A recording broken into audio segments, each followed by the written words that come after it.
Hai Sobat Rebahan, selamat datang di channel Hiburan Kamar Rebahan.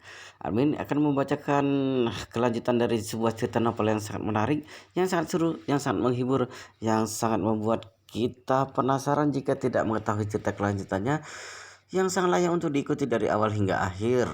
Sebuah cerita novel yang berjudul The Story of Yi Chen. Tetapi sebelum melanjutkannya, pastikan kalian sudah subscribe channel ini dan aktifkan lonceng notifikasinya agar tidak ketinggalan jika admin upload video terbaru. Jika kalian menyukai cerita seperti ini, jangan lupa like, jika berkenan share juga ke teman lainnya, agar teman-teman lainnya juga mendapatkan informasi dan hiburan di channel ini. Baik, kita lanjutkan di part ke 337 bertepatan dengan bab ke 1603.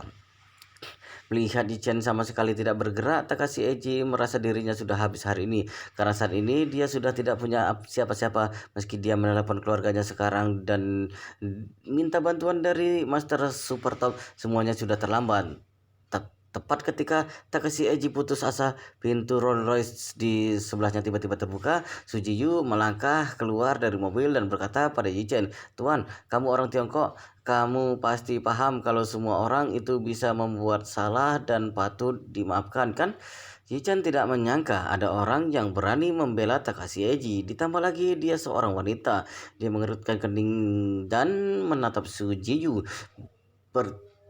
Beratnya dengan suara dingin mendengar dari suara bicaranya, seharusnya suara orang Tiongkok, kan?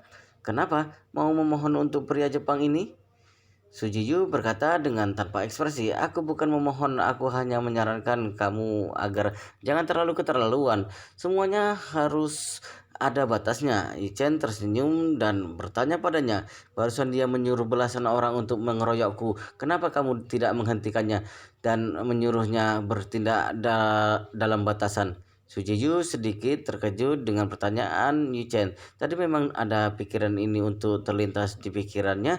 Kalau Yichen tidak bisa menahan serangan itu dan nyawanya dalam bahaya, dia pasti akan turun dan menghentikan Takashi Eiji. Namun dia tidak tahu betul kalau mengatakan ini sekarang Chen pasti tidak percaya. Jadi dia mengubah ucapannya menjadi, "Kalau dikeroyok oleh halusinan orang tadi, bukankah kamu tidak terluka? Kalau tidak terluka, kenapa tidak menyisakan ruang untuk orang ini?" Chen mencibir dan bertanya, "Dia saja tidak menyisakan ruang untukku, kenapa aku harus memberikan untuknya?" Sujiyu berseru, "Tuan, mari kita bicara masalahnya. Apa yang terjadi barusan? Itu memang kamu yang lebih dulu salah. Ini jalan raya, bukan kebun belakang rumahmu. Kamu mengejar dan melawan orang di sini, itu saja sudah salah. Selain itu, orang itu juga dikejar olehmu hingga akhirnya terlindas oleh mobil ini." Ichen tersenyum dan bertanya, "Kalau begitu aku mau tanya kamu, tahu kenapa aku mengejar anak itu?" Sujuya berkata dengan dingin, "Aku tidak tahu, aku tidak ingin tahu. Jangan bahas yang lain lagi. Kalian saling berkejaran di tengah jalan. Ini adalah perilaku yang sangat kasar." Setelah mengatakan itu, Sujiyu berkata lagi, "Masalah ini memang kamu yang salah lebih dulu, tapi kamu malah menyerang Tuan Takashi Eiji tanpa alasan. Hal seperti ini tidak bisa dibenarkan, kan?" Yichen mendengus, "Nona, kulihat kamu bukan seperti seorang gangster. Kenapa harus membela dua orang Jepang?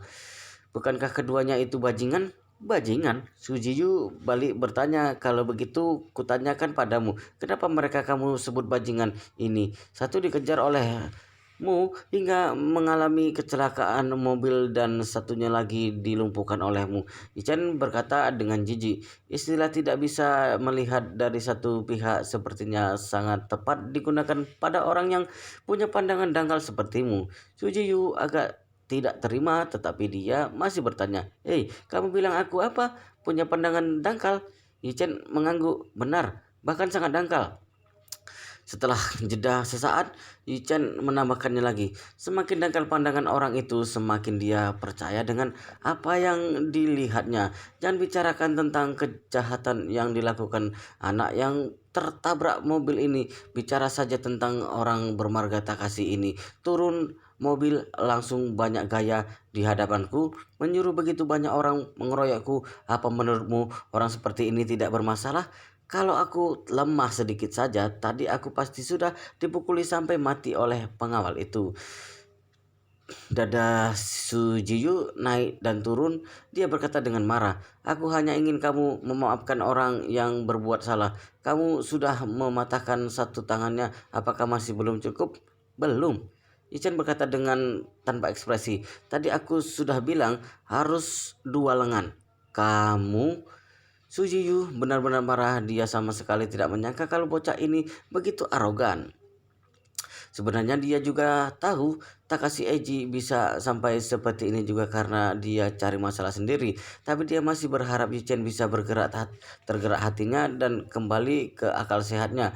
Ingin Yuchen berhenti dan tidak benar-benar melumpuhkan kedua tangannya Takashi Eiji.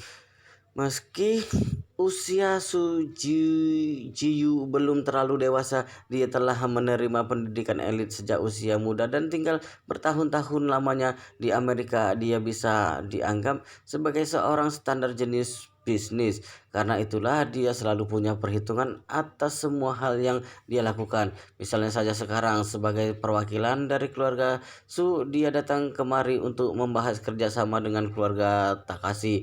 Sebelum kerjasama itu dibahas, Takashi Eiji dipukuli habis-habisan. Bagaimanapun hal ini agak tidak pada tempatnya. Bukan saja dia terlihat tidak setia kawan, bahkan akan mempengaruhi secara spesifik dalam perkembangan kerjasama antara kedua keluarga.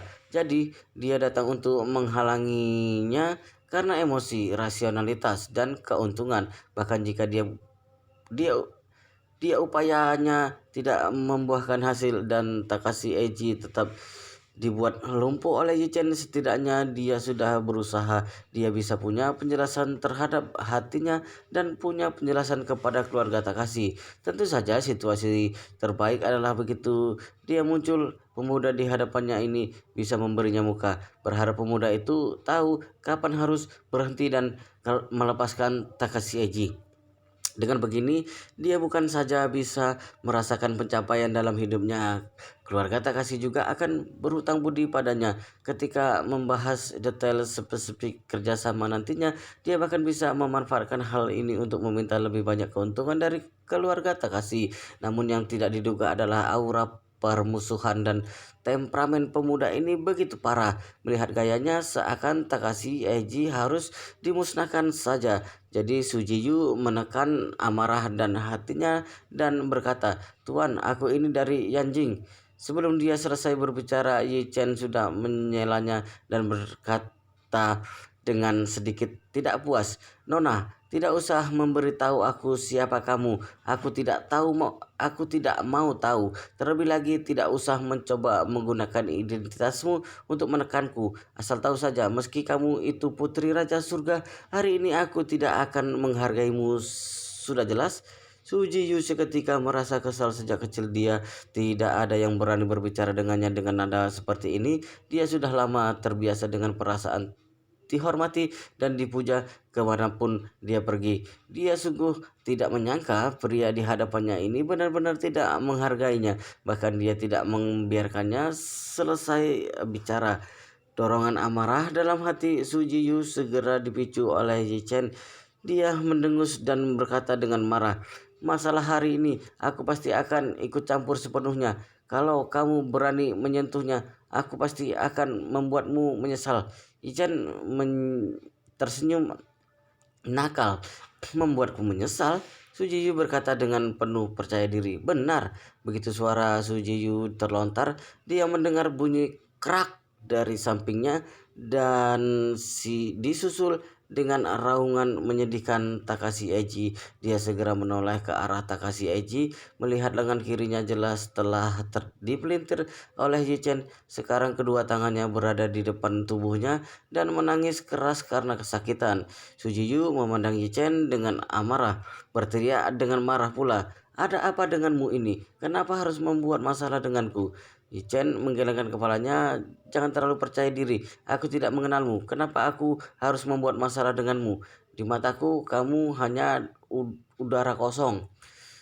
Selesai berbicara, Yichen sudah malas melihat kedua orang itu lagi. Dia melangkah mendekati Onizuka Ruzi yang terbaring di tanah, mengambil kembali semua uang yang Onizuka Ryuzi curi dari gadis pengamen itu. Kemudian dia berbalik dan mendatangi ke hadapan gadis pengamen itu. Simpan uangnya dengan baik. Kedepannya jangan mengamen lagi. Gadis itu terisak dengan air mata penuh syukur. Maaf, aku telah merepotkanmu. Yichen menggelengkan kepalanya. Kamu sendirian di negara orang. Kamu harus menjaga dirimu sendiri. Aku pergi dulu. Selesai berbicara, dia berbalik dan meninggalkan lokasi kejadian. Si Juyu begitu marah hingga mengepalkan tinjunya. Dia menatap punggung Yichen dan berteriak, "Hei, keparat, berhenti kamu!" Mendengar raungan marah Su Jiyu di belakangnya, Yichen mengabaikannya dan pergi tanpa menoleh. Su Jiyu tumbuh hingga sebesar ini tidak pernah dia merasa begitu terhina. Jadi tentu saja dia luar biasa kesal. Hampir tidak ada gadis dari keluarga kaya di Yanjing yang tidak merasa dirinya benar. Bahkan hal ini sangatlah penting. Sujiyu dianggap sebagai yang teratas di Anjing, bahkan di antara para gadis anak konglomerat di negeri itu. Oleh karena itu, harga diri dan rasa tinggi hati sedikit lebih tinggi daripada rata-rata orang. Dihina seperti ini oleh Yichen yang pergi tanpa menoleh membuat seluruh popularitasnya diinjak-injak.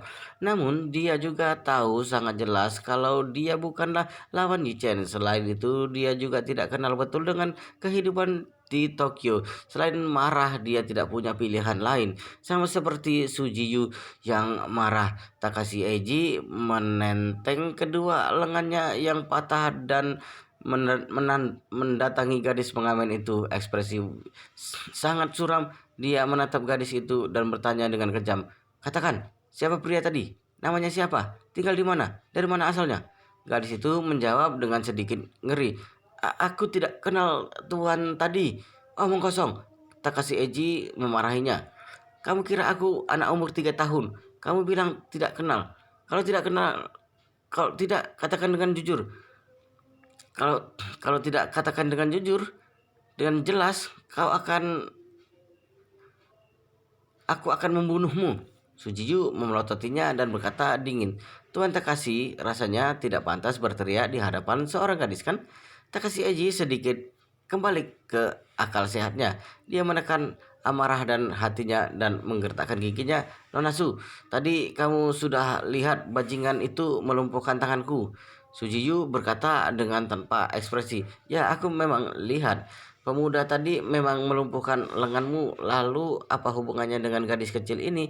Kamu tidak tahu kalau semua itu harus dikembalikan ke pelakunya. Selain itu, cedera di tanganmu bisa pulih dalam waktu 3 sampai 5 bulan setelah digips. Apa ini masih kurang?" "Kurang." Takashi Eiji tidak bisa menyembunyikan kesalahannya. Gadis ini jelas-jelas punya hubungan dengan pemuda tadi. Selama dia memberitahuku informasi pria itu dengan jujur, aku tidak akan menyulitkannya. Sujiyu melototinya dan berkata dengan marah, "Gadis ini sudah bilang dia tidak kenal orang itu. Apa kamu tidak mengerti?" Takashi Eiji berkata dengan tak kalah marah, "Siapa tahu dia sedang berbohong." Sujiyu berkata dengan dingin, "Dia berbohong atau tidak itu bukanlah urusanmu. Kalau kamu ingin tahu lebih detail, kamu bisa bertanya pada orang lain. Orang memberitahumu itu namanya anugerah. Tidak memberitahumu itu juga bukan tanggung jawabnya. Jangan terus-menerus mengancam keselamatan pribadi setiap orang. Apa masalahnya tadi masih belum membuatmu sadar?"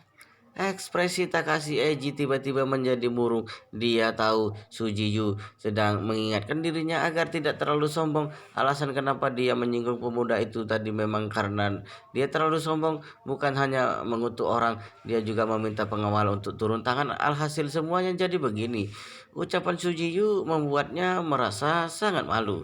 Namun di satu sisi, karena keluarga Su di balik Sujiyu lebih kuat dari keluarga Takashi, dan di sisi lainnya Karena dia juga naksir Sujiyu, dia hanya bisa menahan amarah dan hatinya untuk sesaat ini.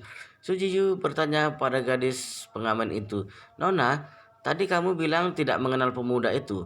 Kenapa dia membantumu?" "Kulihat dia mengambil uang dari orang yang ditabrak mobil itu dan memberikannya padamu." Gadis itu berkata serius, "Aku bisa memberitahumu dengan sangat yakin, pemuda tadi itu adalah orang yang baik. Aku sedang mengamen di pinggir jalan, tidak ada orang yang memedulikanku. Tuan itu memberiku uang 100.000 yen. Kemudian gangster itu membawa beberapa anak buahnya untuk menggangguku. Dia merebut uang dan gitarku, bahkan menyuruhku menemani mereka untuk minum-minum. Tuan tadi itu yang menolongku." Sujiyu mengerutkan kening. Pria yang ditabrak mobil itu adalah seorang gangster? Iya. Gadis itu mengangguk dan melanjutkan, "Mereka semua itu adalah anggota gangster. Tuan itu kelihatannya bukan orang biasa. Dia menghajar semua anak buahnya dan yang ditabrak mobil itu menodongkan pisau padaku. Tuan itu menjatuhkan pisaunya dan aku pun selamat dari bencana.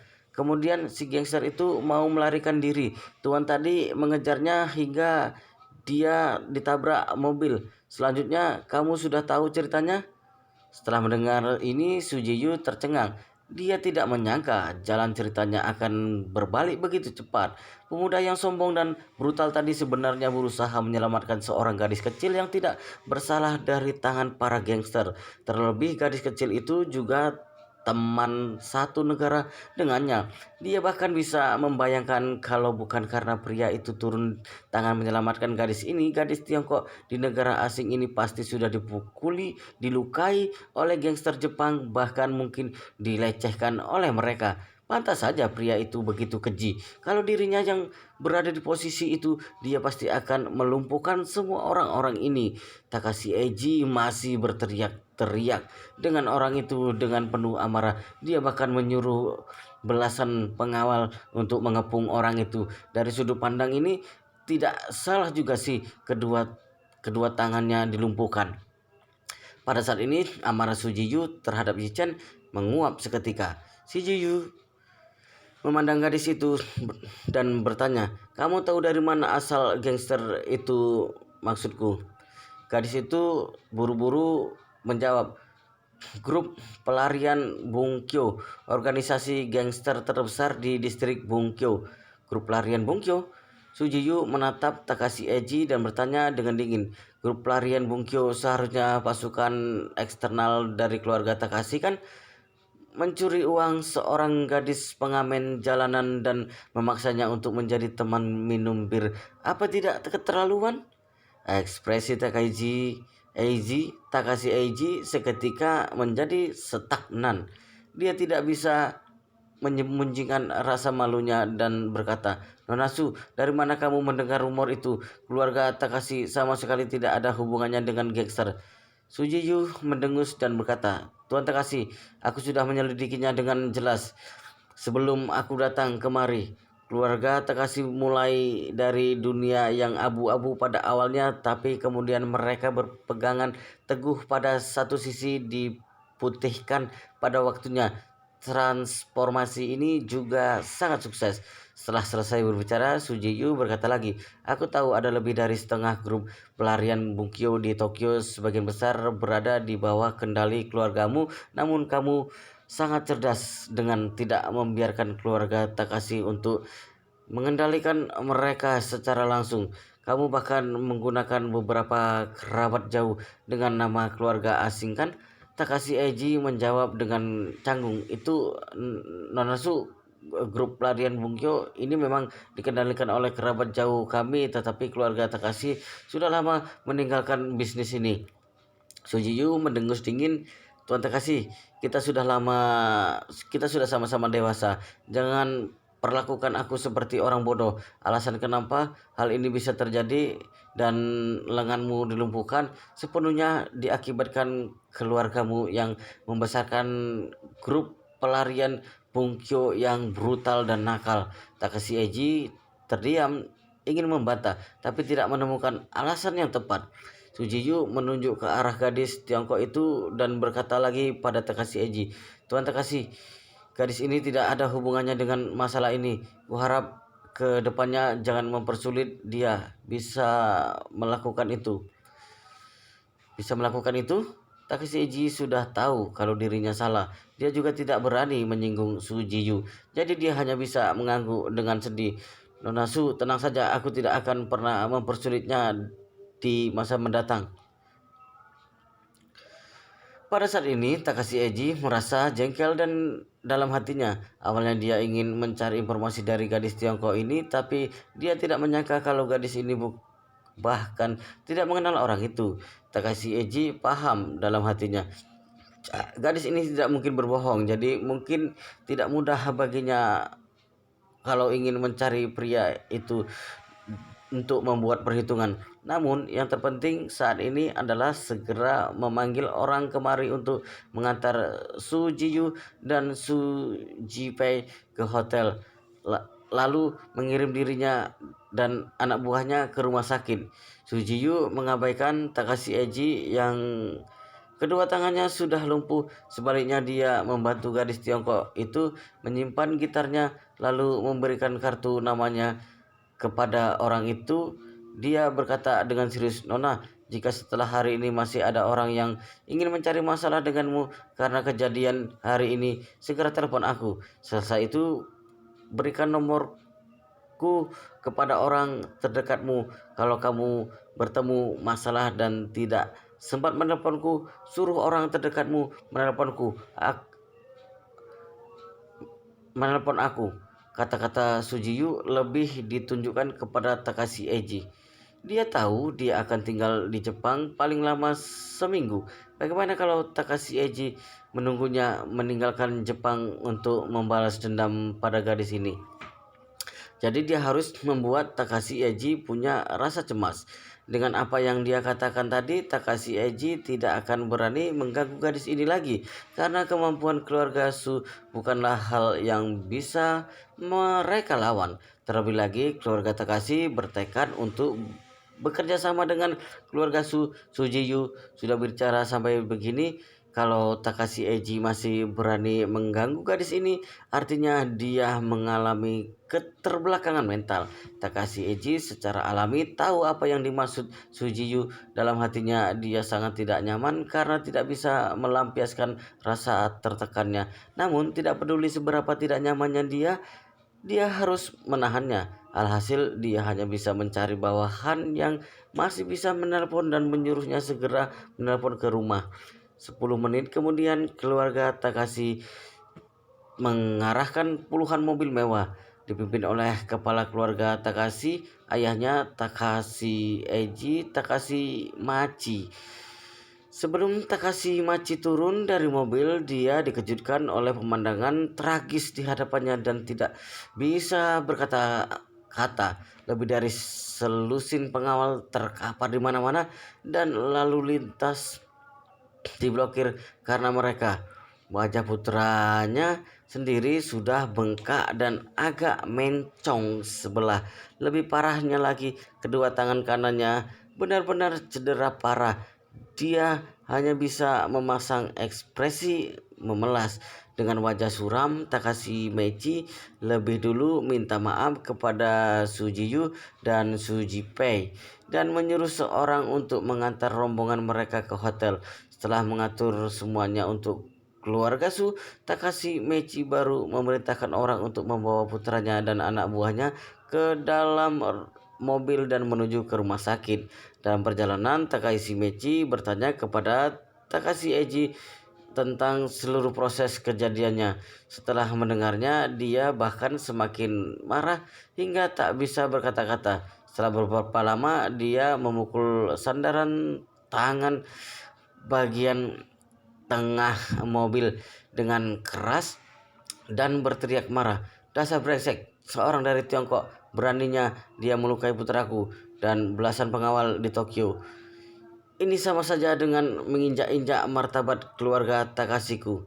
Takashi Eiji juga sama marahnya. Dia berkata sambil teriak, ayah harus menemukan orang Tiongkok itu, bunuh dia untuk membalaskan dendamku." Takashi Meiji mengangguk dan berkata dingin, "Jangan khawatir, aku tidak akan melepaskannya dengan mudah. Aku pasti menyuruh orang untuk mencari keberadaannya." Takashi Eiji berkata dengan tidak sabar, "Ayah, temukan dia. Aku ingin membunuhnya dengan tanganku sendiri." "Tanganmu sendiri?"